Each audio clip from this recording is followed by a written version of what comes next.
Good morning, hello friend, आदाब, नमस्ते, सत श्री अकाल। कैसे हैं आप सब लोग। क्रेजी तनिष्क में आपका हार्दिक स्वागत है। फ्रेंड, जो लोग यूपी टेट क्लियर कर चुके हैं उनको मैं हार्दिक बधाई देती हूँ। आज उनका खुशी का दिन है। और जो लोग 1-2 नंबर से रुक गए हैं वो हताश मत होइए, क्योंकि हो सकता हो इससे भी बेहतर मौका मिला हो आपको और अच्छा करने के लिए। तो आप और अच्छा करिए, क्योंकि लाइफ कभी भी ख़त्म नहीं होती। जब भी पढ़ाई शुरू करो, शिक्षा वहीं प्रारंभ हो जाती है, आपका समय वहीं से शुरू हो जाता है।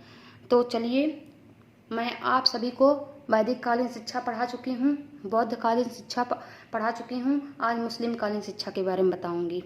फ्रेंड, बौद्ध कालीन शिक्षा के बारे में आज मैं रिवीजन आपको कराऊंगी। बौद्ध कालीन शिक्षा क्या है। बौद्ध धर्म के प्रचार के लिए विकसित की गई प्रणाली को बौद्ध कालीन शिक्षा कहा जाता है। बौद्ध धर्म के संस्थापक गौतम बुद्ध थे। इनके बचपन का नाम सिद्धार्थ था। जन्म 563 ईसा पूर्व में हुआ था। एक क्वेश्चन पूछता है बौद्ध धर्म के संस्थापक कौन थे, तो आप गौतम बुद्ध बताएंगे। और अगर पूछेगा कि उनका बचपन का नाम क्या था, तो सिद्धार्थ बताएंगे। उनका जन्म 563 ईसा पूर्व यानी ईसा मसीह के जन्म से पहले हुआ था।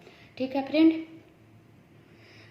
उसके बाद आप लोगों का निर्वाण, इसमें एक निर्वाण प्रमुख था। निर्वाण का अर्थ होता है मोक्ष प्राप्त करना। लेकिन इसमें क्या था कि बौद्ध धर्म के ज्ञान की प्राप्ति के लिए जब गौतम बुद्ध निकले थे तो उन्हीं को ही निर्वाण कहा गया। उसके बाद फ्रेंड, गौतम बुद्ध ने अपना प्रथम उपदेश कहाँ दिया था। ये था, इन्होंने अपना प्रथम उपदेश वाराणसी के निकट सारनाथ में दिए थे। और इन्होंने प्रथम उपदेश 5 ब्राह्मणों को दिए े। जब गौतम बुद्ध ने इन 5 ब्राह्मणों को उपदेश दिए थे तो इन्हीं को धर्म चक्र परिवर्तन कहा गया। ठीक है फ्रेंड। उसके बाद था मृत्यु महापरिनिर्वाण। क्या था, इनकी मृत्यु कब हुई थी। इनकी मृत्यु 483 यानी 83 ईसा पूर्व में हुई थी। वर्तमान में और कहाँ पर हुई थी, कुशीनगर जिले में हुई थी। ठीक है फ्रेंड। और इन्होंने अपने शिष्य, जो उनकी सबसे प्रिय शिष्य थे, आनंद थे प्रिय शिष्य, उनको कहे थे, अपना अंतिम उपदेश दिए थे। और उनको उपदेश देते हुए बोले थे कि चुन्नू नामक व्यक्ति के किसी द्वारा दिए गए भोजन, उनके द्वारा दिए गए भोजन के लिए वो खुद के दोषी न माने। उसके बाद था उनके संसारिक दुखों के संबंध में क्या क्या सत्य उपदेश दिए उनका, यानी दुख क्या था, दुख का कारण क्या था, दुख का निरोध क्या था, दुख निरोध का मार्ग है, यानी दुख क्या होता है, दुख का कारण क्या होता है, दुख निवारण क्या था, यानी दुख को दूर करने का निवारण क्या है, दुख निरोध का मार्ग क्या है, यानी दुख को दूर करने का मार्ग क्या है। ये सब आपको बताए थे। उसके बाद बौद्धकालीन शिक्षा की व्यवस्था क्या थी, यानी इनका व्यवस्था जो थी 6 से 8 वर्ष में ही शिक्षा का प्रारंभ हो गई थी। शिक्षा का मूल केंद्र मठ था और इसमें परवज्जा संस्कार होते थे। परवज्जा संस्कार में बालक मठों में प्रवेश करते थे। मठों में प्रवेश करने के बाद पहले उनका सिर के बाल मुड़वाना पड़ता था तथा पीले वस्त्र धारण करते थे। और शिष्य जो होते हैं गुरु से स्वीकार किए जाने के लिए गुरु से प्रार्थना करते थे। छात्राओं को 6 माह के लिए सिद्धू रस्ती नामक बाल पोथी पढ़नी पड़ती थी, जिसमें 49 अक्षर होते थे जो वर्णमाला कहलाते थी। उसके बाद क्या होता था, बाद में 5 विद्याओं का ज्ञान प्राप्त करना पड़ता था। ठीक है फ्रेंड। प्राथमिक शिक्षा में, जो बौद्ध धर्म में प्राथमिक शिक्षा थी वो 12 वर्ष चलती थी। 12 वर्ष के बाद यानी 20 वर्ष की आयु में उपसंपदा संस्कार चलती थी।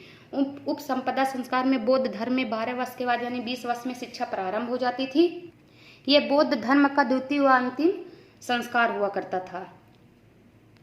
फ्रेंड, उपसंपदा संस्कार के 10 नियम होते थे, जिसमें जीवन हत्या ना करना, चोरी ना करना, असत्य ना बोलना, मादक पदार्थ का प्रयोग ना करना, नृत्य संगीत तमाशा से दूर रहना, श्रृंगार की वस्तुओं को प्रयोग न करना, स्वर्ण व चांदी की वस्तुओं को न लेना, शुद्ध रहना, समय पर भोजन करना, भूमि पर शयन करना। ये सभी मैं आप सभी को पहले भी बता चुकी हूँ।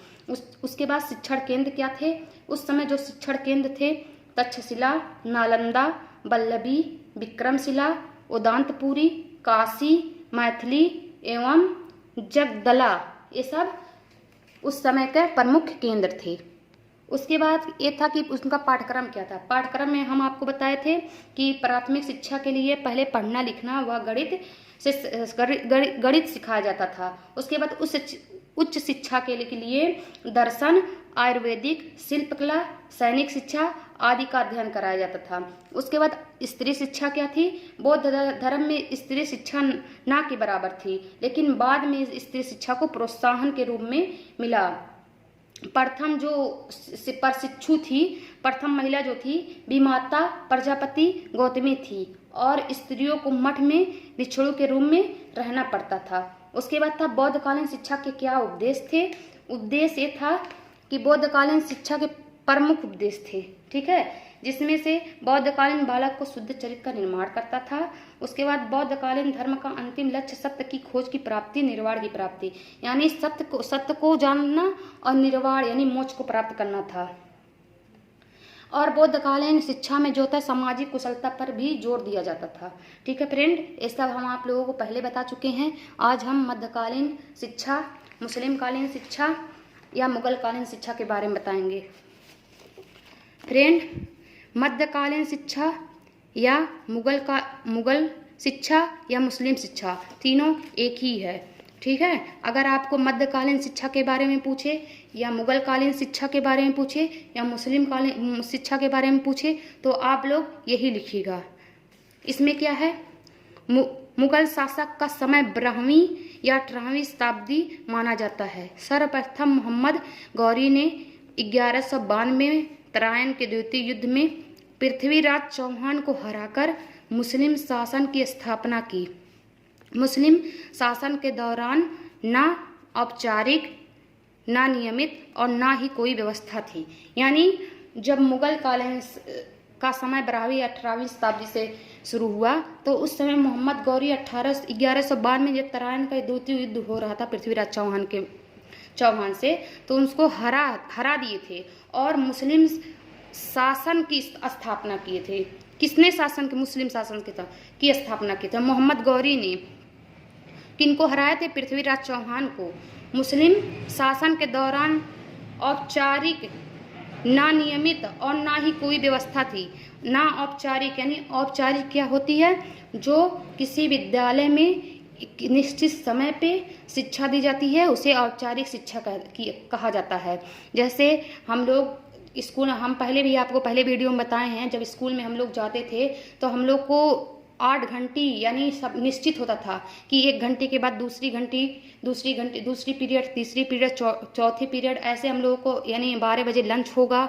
जो भी था एक निश्चित समय थी, एक दायरा था स्कूल में। ठीक है, तो उसी को औपचारिक शिक्षा कहते हैं। नियमित यानी उस समय ना कोई यानी दायरा नहीं था और ना ही नियमित और ना ही कोई व्यवस्था थी, यानी वहाँ पर शिक्षा की कोई व्यवस्था नहीं थी। कब नहीं थी? मुगल कालीन में। उसके बाद क्या है? 13वीं सदी में तुगलक वंशी शासकों ने शिक्षा के विकास में महत्वपूर्ण योगदान दिए। किसने दिए? तुगलक वंशी। किसमें? शिक्षा के रूप में महत्वपूर्ण विकास किए। ठीक है, विद्वानों ने साहित्य के विकास किया तथा प्रत्येक मस्जिद के साथ मकतब बनवाए तथा उसमें साहित्य भाषा के साथ फारसी अनुवाद भी किया गया। यानी जो विद्वान थे उन्होंने साहित्य भाषा, उस समय जो होता साहित्य भाषा का विकास किया और प्रत्येक मस्जिद के साथ मकतब भी बनवाए। यानी जो वहाँ के राजा, पहले जो मुगल कालीन के राजा वगैरह होते थे, तो जब वो मस्जिद बनवाएं तो उसके साथ साथ मकतब का भी निर्माण कराएं। उसमें साहित्य भाषा के साथ फारसी अनुवाद भी किया जाता था। यानी जब साहित्य भाषा पढ़ाया जाता था तो उसमें फारसी अनुवाद भी किया जाता था। फ्रेंड, उस समय क्या था कि मुस्लिम कालीन शिक्षा में जब कभी मकतब क्या होता था, जब प्राथमिक जो विद्यालय होते थे, जैसे 1 से 5 तक जो पढ़ाया जाता था तो उसमें मकतब कहा जाता था। अभी यहाँ पर आपको पता चलेगा। तो उस समय क्या था, जब शिक्षा की व्यवस्था नहीं थी, तो जब तुगलक वंश आए और शिक्षा का योगदान बढ़ा और फिर विद्वानों ने साहित्य के विकास के साथ यानी साहित्य का विकास किए और मस्जिद के साथ मकतब भी बनवाए। किसने? राजाओं ने। तो भाषा साहित्य, पहले साहित्य का उसमें जोर था, लेकिन बाद में क्या था, उसी साहित्य को फारसी में भी अनुवाद किया गया। मुस्लिम शिक्षा का अर्थ, अब यहाँ से हम लोग का शुरू होता है। ठीक है, मुस्लिम शिक्षा का अर्थ यानी मुगल कालीन शिक्षा का क्या अर्थ है? मुस्लिम सभ्यता संस्कृति के अनुसार दी जाने वाली शिक्षा को ही मुस्लिम शिक्षा कहा जाता है। यानी जो मुस्लिम सभ्यता थी, जो मुस्लिम सभ्यता संस्कृति थी, उनके अनुसार दी जाने वाली शिक्षा, यानी हर धर्म का एक संस्कृति होती है, ठीक है, एक सभ्यता होती है, उसके अनुसार जो शिक्षा दी जाती है उसी को ही कहा जाता है, ठीक है। तो उस समय क्या था, मुस्लिम कालीन शिक्षा में मुस्लिम सभ्यता संस्कृति के अनुसार दी जाने वाली शिक्षा को ही मुस्लिम शिक्षा कहा जाता था। मुगल कालीन शिक्षा का उद्देश्य, क्या क्या उद्देश्य थे? मुगल कालीन शिक्षा का प्रमुख उद्देश्य इस्लाम धर्म व इस्लाम संस्कृति का प्रचार प्रसार करना, ठीक है। अगर मुस्लिम कालीन शिक्षा है तो जाहिर सी बात है कि इस्लाम धर्म का प्रचार प्रसार करना और उसकी संस्कृति का प्रचार प्रसार करना।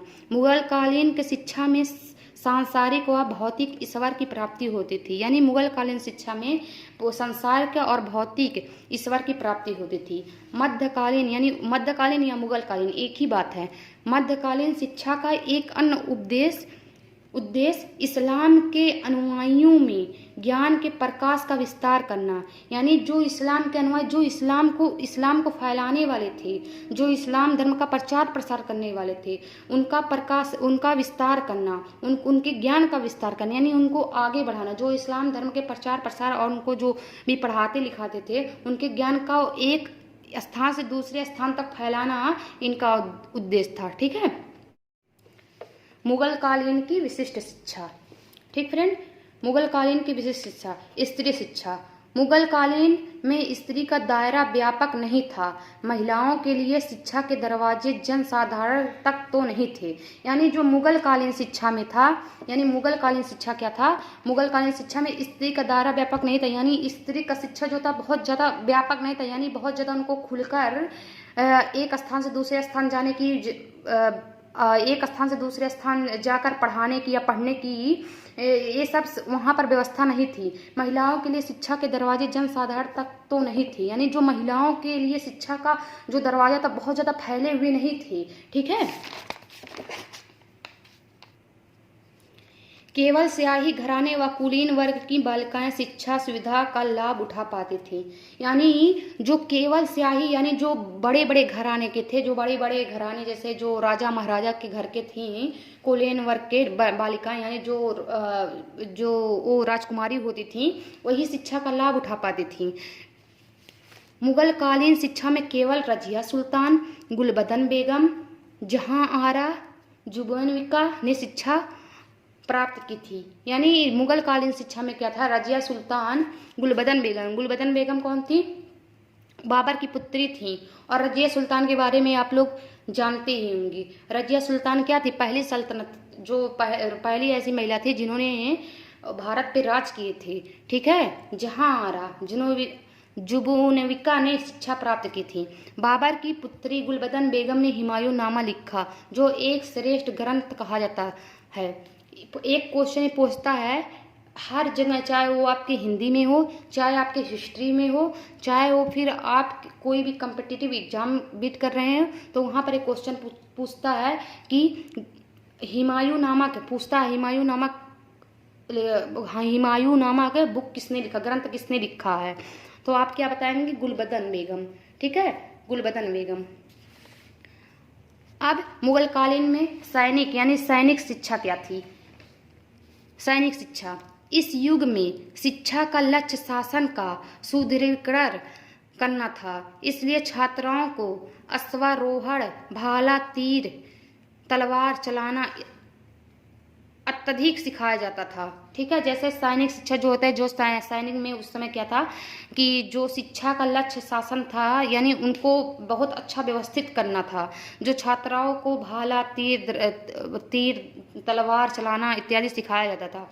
आप लोग देखे होंगे जब झांसी की रानी आती थी, या फिर कोई ऐसे सीरियल जो पहले आता था जो ये देश के ऊपर था, तो आप लोग देखते हो वहाँ पर अधिक तलवारबाजी, तीरंदाजी, ये सब सिखाया जाता था, ठीक है। मुगल कालीन, उससे पहले मतलब वो क्या आता था, एक सीरियल आता था, उसमें मतलब बहुत ज़्यादा तीरंदाजी, तलवारबाजी सिखाया जाता था। मुगल कालीन की शिक्षा की व्यवस्था विशेषण, अरे उसका नाम नहीं मुझे याद आ रहा है, मतलब हाँ हाँ, जोधा अकबर। तो उसमें क्या था, उसमें आप लोग याद कीजिए कि वहाँ पर मुगल कालीन की शिक्षा की व्यवस्था वहाँ पर अच्छे से दिखाया होगा कि जोधा अकबर में कि किस तरह की वहाँ की शिक्षा की व्यवस्था थी। जो राजा थे उनको खुलकर प्रदर्शन करने की हुकूमत थी, लेकिन जो महिलाएं थी वो एक समझ लीजिए बंदिश, यानी जैसे होती है, होता था कि पहले पुराने ज़माने में एक चौखट के बाहर नहीं जाना है, उसी तरह जो मुगल कालीन की भी व्यवस्था थी, घर के अंदर उनको भी रहना पड़ता था, बाहर नहीं जाना पड़ता। एक पर्दा था, इन लोगों में एक पर्दा था, उन पर्दा के बाहर नहीं जाना था। ठीक है। मुगल कालीन शिक्षा व्यवस्था की विशेषताएं। प्रत्येक समय की शिक्षा व्यवस्था अपने उद्देश्यों की पूर्ति में संबद्ध होती है। मध्यकालीन शिक्षा भी इस्लाम धर्म के अनुसार संगठित थी। इसका वर्णन निम्नवत है। यानी जो प्रत्येक समय की शिक्षा से होती है, चाहे वो व्यवस्था अपने उद्देश्यों की पूर्ति के संबंध होती है। जो भी शिक्षा, जैसे अभी हम आपको पहले भी वैदिक कालीन शिक्षा, तो उनका भी एक उद्देश्य था।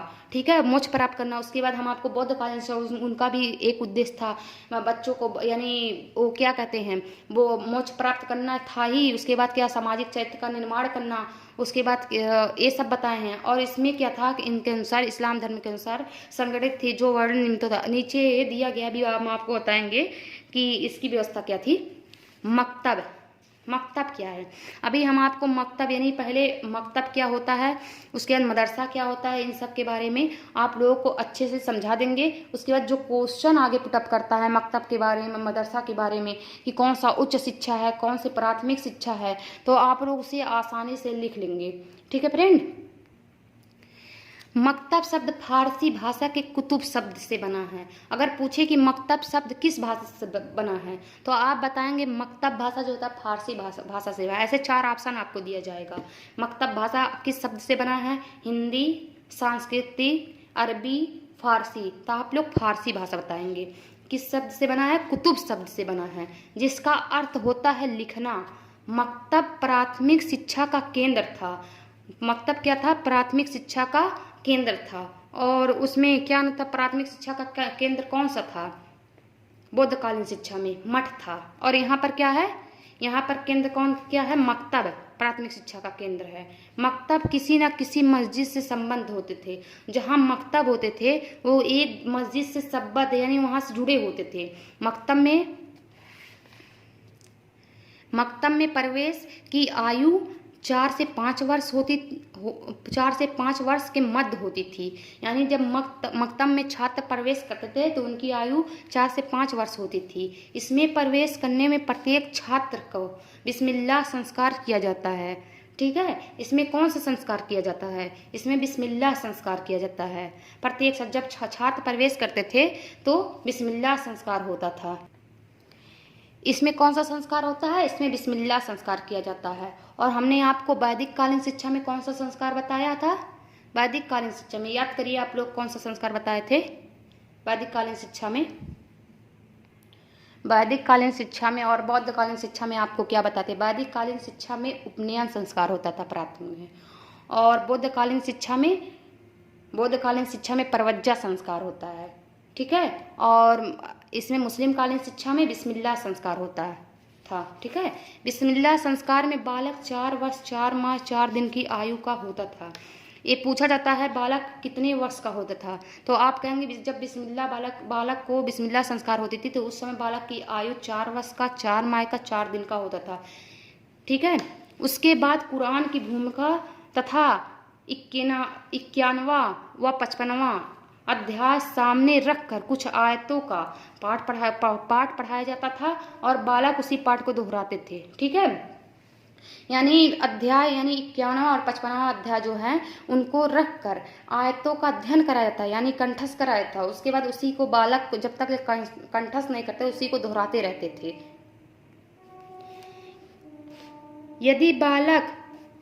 यदि बालक उस पाठ को ठीक से नहीं दोहरा पाता था तो मात्र बिस्मिल्लाह कह देने से बिस्मिल्लाह संस्कार होता था। यानी अगर बालक छोटा होता था, कुछ बालक ऐसे थे पहले जो बच्चे रहते थे तो छोटे होते थे तो कुछ कुछ बच्चे बहुत इंटेलिजेंट होते हैं तो जल्दी से समझ लेते हैं, और कुछ बच्चे जो होते हैं सबकी आईक्यू लेवल जो होती है समान नहीं होती है ना। कोई समान होता है, कोई तीव्र बुद्धि का होता है, कोई प्रतिभाशाली व्यक्ति का होता है, और कोई जो था मंद बुद्धि का होता था। ठीक है। उसके बाद क्या होता था उस समय, अगर बालक को नहीं आता था तो उसे क्या सिर्फ बिस्मिल्लाह कहकर ही उसको बिस्मिल्लाह संस्कार करा देते थे। ठीक है। पाठ्यक्रम, अब इसका पाठ्यक्रम था, मकतब में दी जाने वाली शिक्षा का पाठ्यक्रम बच्चों के आयु वर्ग के अनुसार था। प्रारंभ में बच्चों को लिखना, पढ़ना, गणना करना सिखाया जाता था तथा साहित्य में धार्मिक ग्रंथ, पुराण व का भी अध्ययन कराया जाता था। यानी मकतब क्या था, पाठ्यक्रम जो थे, मकतबों में दी जाने वाली जो शिक्षा थी वो जो बच्चों को उसमें लिखना सिखाया जाता था, पढ़ना सिखाया जाता था, गणना करना सिखाया जाता था। ठीक है। उसके बाद क्या था, साहित्य में धार्मिक ग्रंथ, पुराण का अध्ययन भी कराया जाता था। इसके अतिरिक्त पैगंबर की कथाएं, मुस्लिम फकीरों की कहानियां तथा फारसी कवियों की कविताओं का ज्ञान कराया जाता था, और सभी शिक्षाएं अरबी भाषा में होती थी। सोचिए, पैगंबर की कथाएं यानी हजरत मोहम्मद उस समय जो थे उनकी कथाएं, उसके बाद मुस्लिम फकीर की कहानियां जो होती थी, जो उनके जो उससे रिलेटेड होते थे, उनकी कविताएं कहानियां सुनाते थे, और फारसी कविताओं की कहानियां सुनाते थे। फारसी में जो कविताएं थी, कहानियां थी, क्योंकि बच्चों को अत्यधिक कहानियां ही पसंद होती हैं, कविता पसंद होते हैं। अगर आप उनको गा कर अच्छे से पढ़ा रहे हैं प्राथमिक में तो बहुत अच्छे, बहुत ध्यान से एकदम समझ लीजिए आपकी ओर आकर्षित होते हुए दिखते हैं।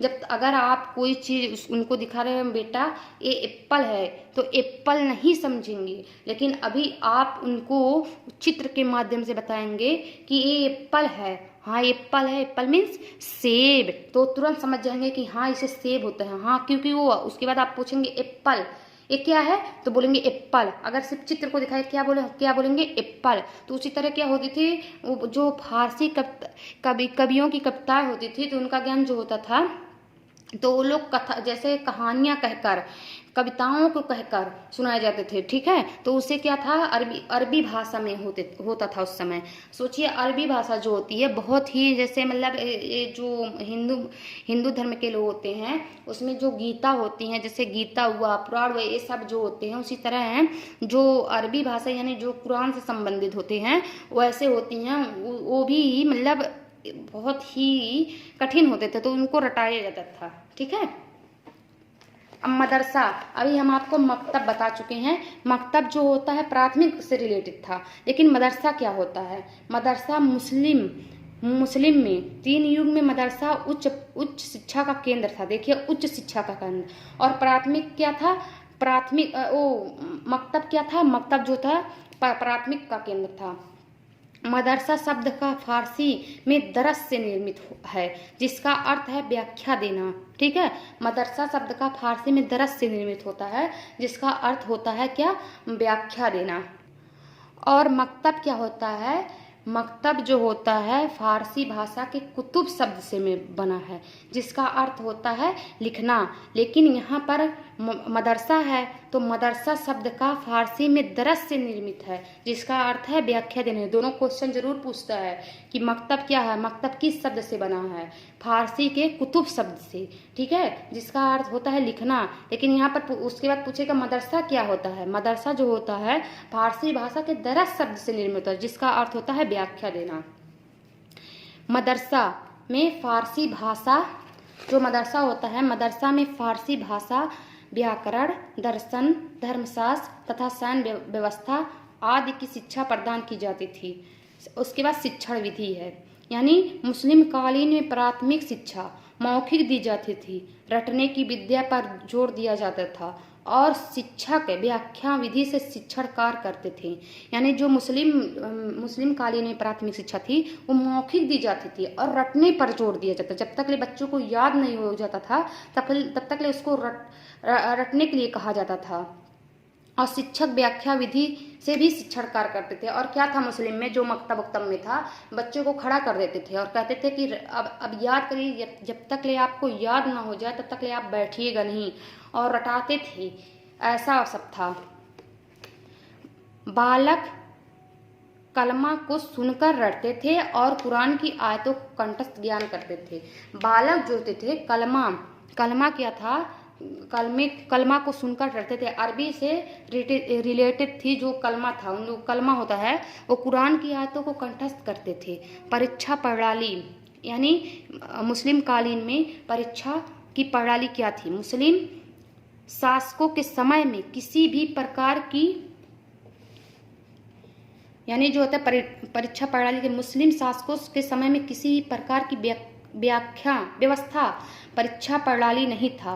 कोई भी प्रमाण पत्र नहीं दिया जाता था। अद्वितीय प्रतिभा दिखाने वाले छात्र जैसे साहित्य के क्षेत्र में कामिल, धार्मिक के क्षेत्र में आमिल तथा तर्क एवं दर्शन के क्षेत्र को फाजिल की उपाधि दी जाती थी।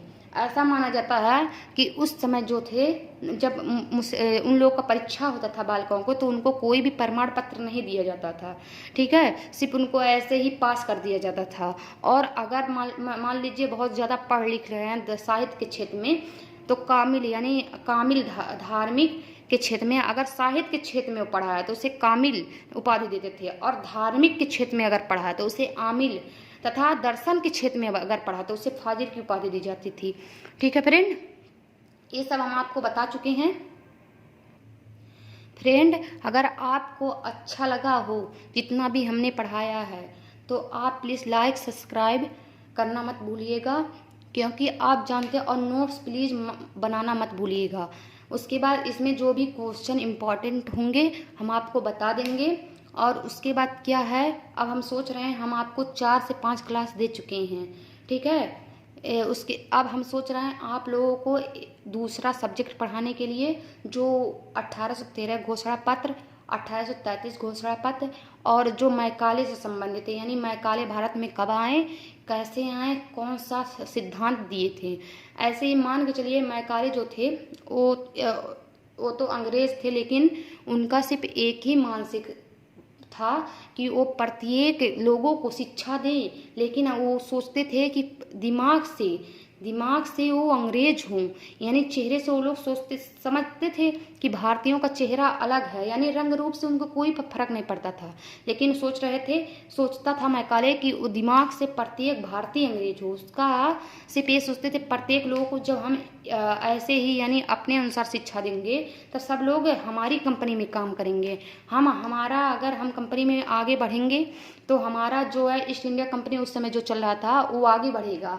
तो हम सब ये सब के बारे में आप लोगों को बताएंगे। और अगर आपको अच्छा लग रहा हो, और इसके बाद हम आप लोगों को आदर्शवाद के बारे में बताएंगे, लेकिन सोच रहे हैं इससे पहले हम दूसरा लेसन शुरू करेंगे। आदर्शवाद बाद में पढ़ाएंगे, सोच रहे हैं 3 से 4 दिन आदर्शवाद प्राकृत और यानी ये सब्जेक्ट पढ़ाएंगे। बाकी जो बचा समय है यानी 3 से 4 दिन हम पढ़ाएंगे, और जो मैकाले वाला जो पोर्शन है उसको पढ़ाएंगे, ठीक है। यहाँ से शुरू करेंगे। कल हम आपको 1813 यानी स्वतंत्रता संग्राम या तो 1813 से घोषणा पत्र वहाँ से शुरू करेंगे, ठीक है फ्रेंड। अगर आपको पसंद आएगा तो हम बहुत मेहनत से आपको नोट्स यानी प्रोवाइड कर रहे हैं और बहुत मेहनत से बनाते भी हैं, तो आप लोग ज़रूर नोट्स बनाइए। और अगर आपको कुछ भी ना समझ में आए तो नीचे कमेंट दिया गया है, आप कमेंट करिए और हम आपको पूरा कोशिश करेंगे कि फिर से समझाने के लिए, ताकि आपको A to Z पूरा समझ में आए और आप कोई भी परीक्षा में जाएं।